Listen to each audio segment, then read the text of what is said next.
اعوذ باللہ من الشیطان الرجیم بسم اللہ الرحمن الرحیم جند ما ہنالک محزوم من الاحزاب، یہ تو جتھوں میں سے ایک جتھا ہے جو یہاں شکست کھانے والا ہے۔ سورۃ صاد آیا 11۔ جندن ایک جتھا ہے، یعنی یہ معمولی سا لشکر، چھوٹی سی جماعت ہے جو جھٹلانے پر تلی ہوئی ہے، جو غرور اور مخالفت پر تلے رہتے ہیں۔ ما ہنالک محزوم من الاحزاب، یہ تو جتھوں میں سے ایک جو یہاں شکست کھانے والا ہے۔ یہ شکست خوردہ بڑے لشکروں میں سے ایک معمولی لشکر تباہ و برباد، مغلوب اور ذلیل ہو جائے گا۔ ان کا باطل کے لیے تعاون کرنے کا مقصد کبھی پورا نہیں ہوگا۔ ان کا وہی انجام ہوگا جو پچھلی جھٹلانے والی قوموں کا ہوا، جیسا اللہ سبحانہ تعالیٰ فرماتے ہیں سورۃ القمر میں، یا وہ کہتے ہیں کہ ہم بدلہ لے کر رہنے والی جماعت ہیں، جلد ہی اس جماعت کو شکست دے دی جائے گی اور پیٹ پھیر کر بھاگ کھڑے ہوں گے، بلکہ قیامت ان کے وعدے کا وقت ہے اور قیامت بڑی زیادہ آفت اور زیادہ تلخ ہے۔ اللہ تعالیٰ نے فرمایا، یہ بھی لشکروں میں سے ایک چھوٹا لشکر ہے جو شکست پایا ہوا ہے۔ آپ صلی اللہ علیہ وسلم کے سامنے کفار کے لشکر کو اس لیے حقیر ثابت کیا گیا تاکہ آپ صلی اللہ علیہ وسلم ان سے خوف نہ کھائیں، ان کی کوئی پرواہ نہ کریں، کیونکہ شکست ان کا مقدر ہے۔ کفار کی شکست سے مراد فتح مکہ یا جنگ بدر میں ہونے والی عبرتناک شکست ہے۔ کذبت قبلہم قوم نوح وعاد وفرعون ذو الاوتاد، ان سے پہلے قوم نوح، عاد اور میخوں والے فرعون نے جھٹلایا۔ سورۃ صاد آیا 12۔ کذبت قبلہم، ان سے پہلے جھٹلایا، مشرکین عرب سے پہلے کی قوموں نے بھی جھٹلایا۔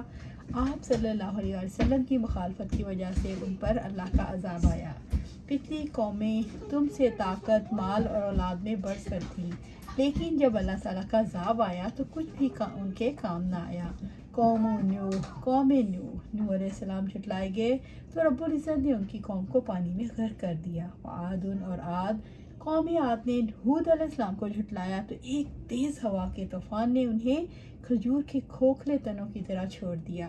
وفرعون ذو الاوتاد، اور میخوں والے فرعون نے جھٹلایا، یعنی جو بہت بڑی فوج اور ہولناک قوت کا مالک تھا، رب العزت نے اسے اور اس کے لشکروں کو سمندر میں غرق کر کے ہلاک کر دیا۔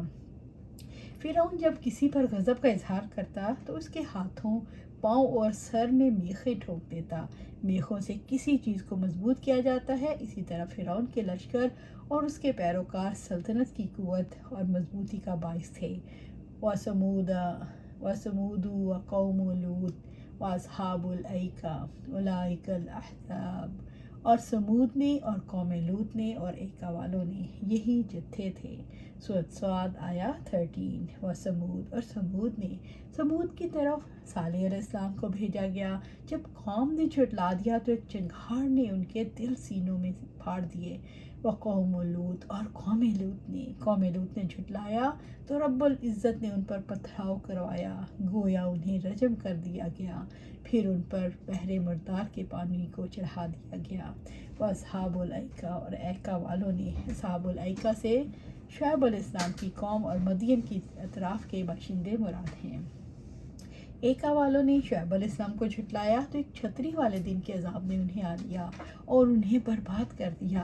رب العزت نے فرمایا سورۃ الحجر میں، اور بے شک ایکا والے یقیناً ظالم تھے، پھر ہم نے ان سے انتقام لیا اور یقیناً یہ دونوں بستیاں کھلے راستے پر ہیں۔ اولئک الاحزاب، یہی جتھے تھے جنہوں نے اپنی طاقت، افرادی قوت اور دنیاوی ساز و سامان کو حق کو نیچا دکھلانے کے لیے جمع کیا، مگر یہ سب کچھ ان کے کسی کام نہ آیا۔ ان سب کے ہلاک کیے جانے کا سبب رسولوں کی تکذیب اور مخالفت تھی، اس لیے تم لوگوں کو مخالف اور جھٹلانے سے بچنا چاہیے۔ ان کل الا کذب الرسول فحق عقاب، ان سب لوگوں نے ہی رسولوں کو جھٹلایا تو میرا عذاب واقع ہو گیا۔ سورۃ صاد آیا 14۔ ان کل الا کذب الرسل، ان سب لوگوں نے ہی رسولوں کو جھٹلایا، ان میں سے سب کا جرم رسولوں کی تکذیب اور مخالفت تھا۔ فحق کا عقاب، تو میرا عذاب واقع ہو گیا، یعنی اللہ کا۔ وہ کون سی چیز ہے جو انہیں پاک اور طاہر رکھ سکتی ہے کہ ان پر وہ عذاب نازل نہ ہو جو گزشتہ قوموں پر نازل ہوا؟ بس یہ لوگ انتظار کریں۔ صحیح مسلم کے حوالے سے عمر رضی اللہ تعالیٰ عنہ کی حدیث سے بدر کی لڑائی میں ہے۔ اس لڑائی میں بڑے بڑے سردار مشرکین مکہ جو مارے گئے، ان کے نام پہلے سے اللہ تعالیٰ نے اپنے رسول اور اللہ کے رسول نے صلی اللہ علیہ وسلم نے صحابہ کو بتا دیے۔ اس روایت میں انس بن مالک رضی اللہ تعالیٰ عنہ قسم کھا کر کہتے ہیں کہ اللہ کے رسول صلی اللہ علیہ وآلہ وسلم نے جتنے لوگوں کے نام اور جس جگہ پر ان کی لاشوں کا پڑا رہنا ایک رات پہلے فرمایا تھا، صبح کو لڑائی ختم ہو جانے کے بعد وہی حال ہم نے اپنی آنکھوں سے دیکھ لیا۔ وما ينظر هؤلاء إلا صيحة واحدة ما لها من فواق، اور یہ لوگ بس ایک دھماکے کا انتظار کر رہے ہیں جس میں کوئی وقفہ نہ ہوگا۔ سورۃ صاد آیا 15۔ وما ينظر هؤلاء، اور یہ لوگ انتظار کر رہے ہیں، یعنی مشرک اور کافر انتظار کر رہے ہیں، إلا صيحة واحدة، بس ایک دھماکے کا، یعنی سور پھونکنے کے منتظر ہیں جو مقررہ وقت پر پھونکا جائے گا، بس ایک زہر کی چنگھاڑ ہوگی، ما لها من فواق، جس میں کوئی وقفہ نہ ہوگا۔ فواق دراصل دودھ دھوتے وقت گائے کا ایک دفعہ تھن نچوڑنے اور دوسری دفعہ وہی تھن نچوڑنے کے درمیان کے وقفے کو کہتے ہیں، اور اس سے مراد انتہائی قلیل مدت لی جاتی ہے۔ اس لحاظ سے اس آیت کے دو مطلب ہو سکتے ہیں، ایک یہ کہ جب یہ دھماکہ یا کڑکا ہوگا تو یہ اس وقت تک مسلسل ہوتا رہے گا جب تک سارے مجرم ڈھیر نہ ہو جائیں، اور اس میں معمولی سا وقفہ بھی نہ ہوگا، اور دوسرا مطلب یہ ہے انہیں ہلاک کرنے کے لیے کڑک ہی کافی ہوگی اور دوسری نوبت یا حاجت ہی پیش نہ آئے گی۔ رب العزت نے سورۃ العنکبوت میں فرمایا، اور وہ آپ سے جلد عذاب مانگتے ہیں، اور اگر ایک مدت مقررہ نہ ہوتی تو ان پر عذاب آ ہی جاتا، اور وہ ان پر اچانک آئے گا اور وہ شعور بھی نہیں رکھتے ہوں گے۔ رب العزت اسرافیل علیہ السلام کو سور پھونکنے کا حکم دیں گے تو سب بے ہوش ہو جائیں گے، اور آسمان والوں اور زمین والوں میں سے کوئی زندہ نہ رہے گا۔ وقالوا ربنا عجل لنا قطنا قبل یوم الحساب، اور انہوں نے کہا اے ہمارے رب، حساب کے دن سے پہلے ہی ہمارا حصہ ہمیں جلدی دے دے۔ سورۃ صاد آیا 16۔ وقالوا، اور انہوں نے کہا، حق کو جھٹلانے والے عذاب کے لیے جلدی کا شور مچاتے ہوئے کہتے ہیں، ربنا عجل لنا قطنا، اے ہمارے رب ہمارا حصہ ہمیں جلدی دے دے، یعنی وہ اپنے اوپر بد دعائیں کرتے ہیں اور کہہ رہے ہیں ہمارے حصے کا عذاب ہمیں جلدی دے دے۔ مثلا انہوں نے سورۃ الانفال میں اللہ سبحانہ تعالیٰ فرماتے ہیں، اور جب انہوں نے کہا اے اللہ، اگر یہ واقعی تیری جانب سے حق ہے تو ہم پر آسمان سے پتھروں کی بارش برسا یا کوئی دردناک عذاب ہم پر لے آ۔ قبل یوم الحساب، حساب کے دن سے پہلے ہی۔ کافر قیامت کے آنے کو ناممکن سمجھتے تھے اور مذاق کے طور پر کہتے تھے کہ یوم حساب آنے سے پہلے ہمیں ہمارا حصہ یعنی ہمارے اعمال کے مطابق اچھی یا بری سزا دے دے۔ رب العزت نے فرمایا سورۃ معارج میں، مانگنے والے نے واقع ہونے والا عذاب مانگا ہے۔ اسی طرح سورۃ العنکبوت میں اللہ سبحانہ تعالیٰ فرماتے ہیں، تم سے جلد عذاب مانگتے ہیں اور یقیناً جہنم کافروں کو گھیرنے والی ہے۔ سورۃ العنکبوت آیا 54۔ اصبر علی ما یقولون واذکر عبدنا داؤد ذا الایدی انہ اواب۔ جو کچھ وہ کہتے ہیں آپ اس پر صبر کریں اور ہمارے بندے داؤد کو یاد کریں جو بڑی قوت والا تھا، یقیناً وہ بہت رجوع کرنے والا تھا۔ سورۃ صاد آیا 17۔ اصبر علی ما یقولون، اور جو کچھ وہ کہتے ہیں آپ اس پر صبر کریں۔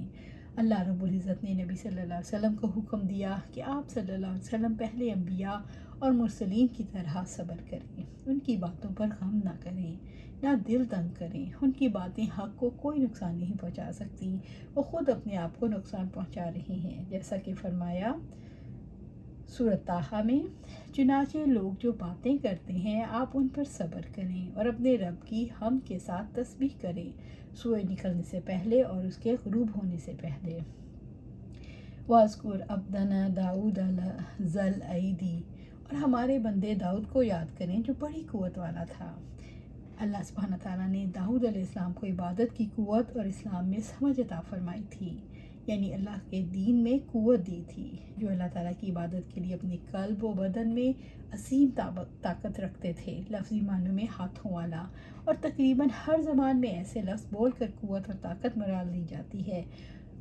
صاحب قوت سے مراد جسمانی قوت بھی ہو سکتی ہے، چنانچہ آپ سے متعلق منقول ہے کہ بچپن میں جب آپ بکریوں کا ریوڑ چلایا کرتے تھے تو جب کوئی درندہ ان پر حملہ آور ہوتا، آپ اس کے ایک جبڑے کو پکڑ کر دوسرے کو اس زور سے کھینچتے کہ اسے چیر دیتے تھے۔ یہ بھی آپ کی جسمانی قوت ہی تھی کہ آپ نے میدان کارزار میں جالوت کو مار ڈالا، اور فوجی اور سیاسی قوت بھی مراد ہو سکتی ہے کہ آپ نے گرد و پیش کی مشرک قوموں کو شکست دے کر ایک مضبوط اسلامی سلطنت قائم کر دی۔ انہ اواب، یقیناً وہ بہت رجوع کرنے والا تھا، یعنی تمام امور اور حالات میں اللہ کی طرف رجوع کرنے والے تھے، گناہوں سے رجوع کرنے والے، اللہ تعالیٰ کے مطیع، کثرت سے نماز پڑھنے والے۔ اواب، کثرت سے توبہ کرنے والا جو اللہ تعالیٰ کی اطاعت کرتا ہے اور اس کی طرف رجوع کرتا ہے۔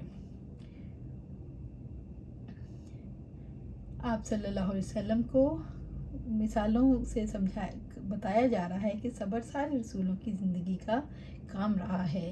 اِنَّا سَخَّرْنَا الْجِبَالَ مَعَهُ يُسَبِّحْنَ بِالْعَشِيِّ وَالْإِشْرَاقِ، بے شک ہم نے اس کے ساتھ پہاڑوں کو مسخر کر دیا، وہ صبح و شام تسبیح کرتے تھے۔ سورۃ صاد آیا 18۔ اِنَّا سَخَّرْنَا الْجِبَالَ مَعَهُ، بے شک ہم نے اس کے ساتھ پہاڑوں کو مسخر کر دیا۔ داؤد علیہ السلام پر اللہ تعالیٰ کے انعام کا ذکر ہے کہ وہ اللہ کی طرف شدید رغبت رکھتے تھے، جیسا کہ صبح و شام تسبیح کرتے۔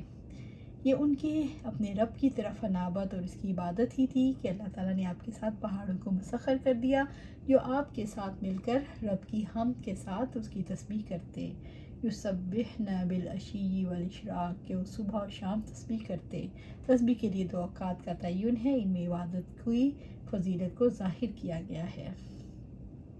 والطیر محشورا کل لہ اواب، اور پرندے جمع کیے گئے، سب کے سب اس کے لیے رجوع کرنے والے تھے۔ سورۃ صاد آیا 19۔ والطیر محشورا، اور پرندے جمع کیے گئے، رب العزت نے پرندوں کو بھی داؤد علیہ السلام کے ساتھ کے لیے مسخر کر دیا۔ پہاڑ اور پرندے داؤد علیہ السلام کے ساتھ تسبیح کرتے، جیسا کہ سورۃ سبا میں اللہ سبحانہ تعالیٰ فرماتے ہیں، اے پہاڑوں اس کے اور پرندوں کے ساتھ تسبیح کرو۔ داؤد علیہ السلام اپنی سحر انگیز دلکش آواز میں زبور پڑھتے تو فضا میں اڑتے ہوئے پرندے بھی ٹھہر جاتے اور پہاڑوں کا بھی یہی حال ہوتا۔ کل لہ اواب، سب کے سب اس کے لیے رجوع کرنے والے تھے، یعنی پہاڑ اور پرندے اللہ کے حکم کی اطاعت کرتے ہوئے ان کے ساتھ تسبیح کرتے۔ داؤد علیہ السلام کا حسن ترتیل پرندوں کو تعجب میں مبتلا کرتا تو انسانوں کا کیا ہوتا ہوگا۔ وَشَدَدْنَا مَلْكَهُ وَآتَيْنَاهُ الْحِكْمَةَ وَفَصْلَ الْخِطَابِ، اور ہم نے اس کی سلطنت مضبوط کی تھی اور اسے ہم نے حکمت اور فیصلہ کن گفتگو دی۔ سورۃ صاد آیا 20۔ وَشَدَدْنَا مُلْكَهُ، اور ہم نے اس کی سلطنت مضبوط کی۔ رب العزت نے داؤد علیہ السلام کی بادشاہت کو استحکام عطا فرمایا۔ آپ کو جو اسباب پہ افرادی قوت، دنیاوی ساز و سامان عطا کیا، اس کے ذریعے سے ہم نے ان کی مملکت کو طاقتور بنایا۔ آپ کے ملک میں تمام شاہی ضروریات کی چیزیں مہیا کر دی گئیں۔ آپ دنیا کے تمام بادشاہوں میں زبردست بادشاہ تھے۔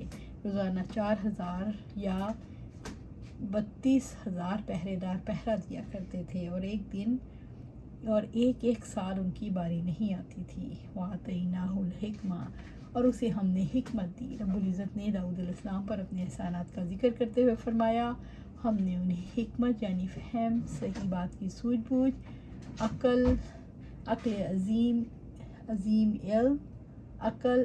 علم، اللہ تعالیٰ کی کتاب کی پیروی اور نبوت عطا کی۔ حکمت یعنی علم کامل اور عمل کی مضبوطی عطا کی۔ وفصل الخطاب، اور فیصلہ کن گفتگو دی، یعنی بات کا فیصلہ سکھایا، یعنی لوگوں کے باہمی جھگڑوں میں فیصلہ کن بات کہتے تھے، یعنی حق اور باطل کے درمیان فیصلہ کن بات کرنے کی صلاحیت عطا فرمائی۔ یعنی بصیرت اور بہترین فیصلہ کرنے کی صلاحیت، اور اپنے کلام میں شافی بیان والے تھے۔ داؤد علیہ السلام کی سلطنت کی مضبوطی کا سبب حکومتی پالیسی جو حکمت اور ٹھوس فکر پر مبنی تھی۔ اللہ تعالیٰ نے داؤد علیہ السلام کو حکمت عطا کی، یعنی بصیرت اور سمجھ عطا کی۔ داؤد علیہ السلام کی فصل الخطاب یعنی استدار اور بیان کی قوت اور مقدمات کے فیصلے کرنے کی صلاحیت عطا کی۔ اللہ سبحانہ تعالیٰ سے دعا ہے ہمیں بھی حکمت و بصیرت عطا فرمائے، ہمیں قرآن و سنت پر عمل کرنے کی توفیق دے اور اس پر جمع دے، اور ہمیں جنت الفردوس میں اعلیٰ مقام عطا فرمائے، آمین یا رب العالمین۔